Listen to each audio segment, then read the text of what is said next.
Salve, salve família, aqui quem fala é o Lutz do canal Cortes Podcast e no meu primeiro mês monetizado eu já fiz $3.000 só seguindo o que esse cara fala no curso dele. Então se você quer ganhar dinheiro com internet e YouTube sem nem precisar aparecer, confere o primeiro link na descrição. A gente tá falando... Por que escolheram o dia 25? Teve um motivo? Então, aliás, esse então eu peguei, é um maneirismo que eu peguei seu, né, professor? Eu sou inocente, eu não sei de nada. Do quê? Agora, quando fazem a pergunta cabeluda pra ele fala, então. Pra pensar um pouco, né?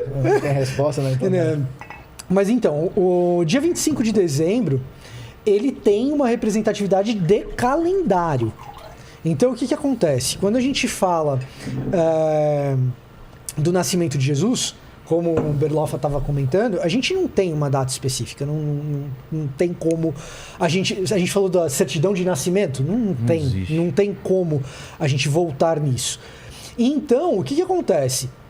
Quando a gente começa, como cristandade, a entender o nascimento de Jesus como algo importante, escolhe-se uma data, tá? E aí você fala assim, bom, que data que a gente vai escolher? Que data que é boa para você, professor? Olha... Que data seria boa para você? A data boa é entre março e abril. Entre março e abril seria uma data mais historiográfica. É primavera, nasceu bem, não estava tanto frio. Se ele nasceu de fato numa manjedoura e num pátio de uma casa ou numa estalagem... Porque há essa controvérsia nos evangelhos. Ah, é? Tem um evangelista que fala que foi os magos que encontraram ele numa manjedoura. O outro evangelista fala que foram pastores que encontraram ele numa casa, num pátio de uma casa. O oposto. O Lucas fala que os pastores encontram na manjedoura. O bebê na manjedoura, Verdade. porque pega no nascimento.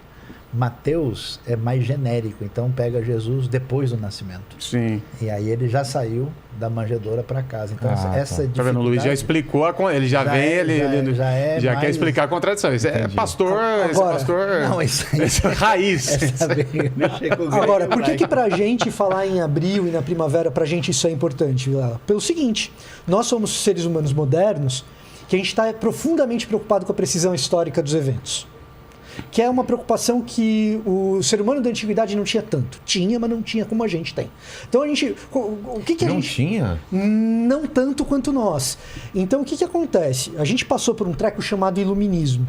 Esse negócio chamado iluminismo é um treco inédito na história da humanidade. A verdade está na matemática. Né? A verdade está na matemática, está na ciência, a verdade está... E, cara, muita coisa boa veio disso. Comprovação científica, né? O que não for comprovado... Por que a gente conversa sobre Jesus histórico? Porque... Teve uma turma, essa turma do século XIX, do Reimarus, que o professor estava falando, que olhou e falou o seguinte, olha, para existir validação dessa narrativa de vocês aí, eu preciso validar isso pelo método científico. E o método historiográfico que se tinha na época dispunha de poucos recursos, mas era o que tinha, e se eu não consigo provar historicamente as coisas a respeito de Jesus, eu nem considero isso verdade, isso daí é um conto da carochinha. Então, para nós, quando eu pego e respondo assim, para mim é conveniente datar o nascimento de Jesus ali por abril, ali por março, a gente olha para trás e olha para os eventos do nascimento de Jesus, faz muito sentido que seja. Agora, um humano antigo, ele fala assim, eu preciso comemorar um nascimento de uma figura importante. O que eu vou escolher? Ele não está tão preocupado assim com a coerência interna das narrativas e tentar imaginar, não, foi mais ou menos nessa época aqui. Ele vai olhar pro calendário dele e ele fala assim, esse cara aqui é muito importante, é o mais importante. Que data que eu tenho aqui que é importante pra caramba? E aí, sociedades agrárias vão olhar para as datas que dizem respeito a equinócio, solstício, datas que são referenciais para plantio, e vão chegar numa conclusão. Opa, 25 de dezembro parece uma data boa. Então, uma parte substancial de todas as datas importantes vão ter a ver com plantio na antiguidade. 25 de dezembro é uma delas. Que é referente ao quê? É o dia mais curto do ano. Ah, é? Porque os antigos tinham um pavor muito grande do inverno. Porque a galera morria. Você não tem tanta possibilidade assim de vencer um inverno rigoroso. Então eles clamavam pelo sol e pelo retorno da primavera e do verão. E aí, o que acontecia? O fogo, né? Por que a Olimpíada tem uma tocha? Por que o símbolo de Roma antiga é o fogo? Porque é exatamente essa questão, né? Que é tão forte no ambiente europeu. Então, na Europa antiga, você tinha o dia mais curto do ano. A partir daí, o dia começava a vencer a escuridão de novo. Era o Natalis Solis Invictor. Consequentemente, o pessoal falou, peraí, mas a Bíblia não fala que Jesus ia ser o sol da justiça? Aí a galera falou, olha, então quem significa essa vitória da vida, que aliás tem a ressurreição, da luz, foi daí. em relação Agora, à noite. tudo indica, até porque quando Jesus está em Jerusalém, e ele está muito certamente na época da Páscoa, ele está conversando com os doutores da lei, porque o pessoal ia 3 vezes por ano para as festas de Jerusalém. E a conversa dele com os doutores da lei tem a ver com o seu bar mitzvah, quando o menino judeu se torna emancipado. Então é possível que a sua data de nascimento esteja relacionado próximo com uma festa. E juntando isso com a primavera, a época próxima do nascimento razoavelmente considerado seria março, abril, que é mais razoável. Mas a tradição consagrou dezembro. E aí foi um lance muito louco, né? Porque a galera fala, se o negócio é dezembro, então não tem nada a ver, o Natal é falso, não sei o quê.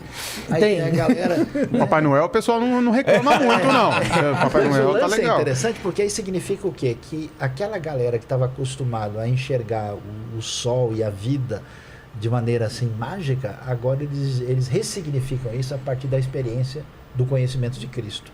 Então, num certo sentido, o Natal entrando em dezembro é a vitória da tradição cristã sobre o mundo pagão antigo. Ah, entendi.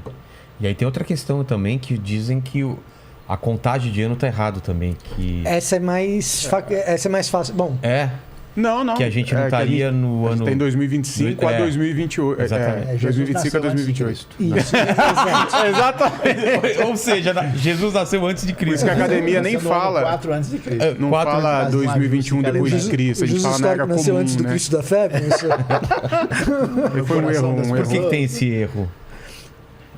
Um ajuste de calendário, né? Basicamente é um ajuste de calendário. Quando começaram a fazer a contagem, erraram. Né? Isso é 4 antes de Cristo? É 4. Tem A gente estaria em 2025 gente que agora. tenta jogar até 6, mas geralmente é 4. Até o chamado calendário juliano, gregoriano, houve um ajuste e o pessoal acertou no meio do caminho. Ah, entendi. Foi um erro. Porque Então a gente tem uma margem de 4 anos aí de erro. Sim, Sim. que pode ser até 6 ou é? 7. Entre 6 e 4. Mas a maioria das pessoas falam 4. Então a gente estaria em 2025 No Novo agora. Testamento é muito legal, né? A Bíblia é show de bola, né? É impressionante, porque mesmo que ela não tenha essa mentalidade cientificista, né? Aquela coisa iluminista, ela tem digamos, um realismo crítico significativo.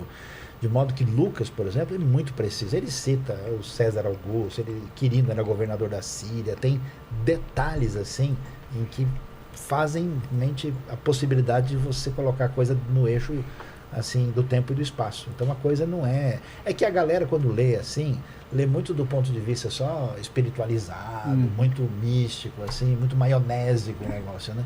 Mas quando você presta atenção nos detalhes de geografia, de história e linguístico, tem coisa pra caramba. Uma vez eu estava numa viagem dessa para Israel e a pessoa começou a ver e falou: nossa, quer dizer que o negócio aconteceu mesmo? Eu pensei que tudo era uma parábola. Como assim parábola? Nossa! Tá vendo essa escadaria aqui? Essa escadaria entrava no templo. Isso aqui é a entrada da parte sul. Nessas escadas, com toda certeza, Jesus e os discípulos pisaram. É mesmo? Mas chora.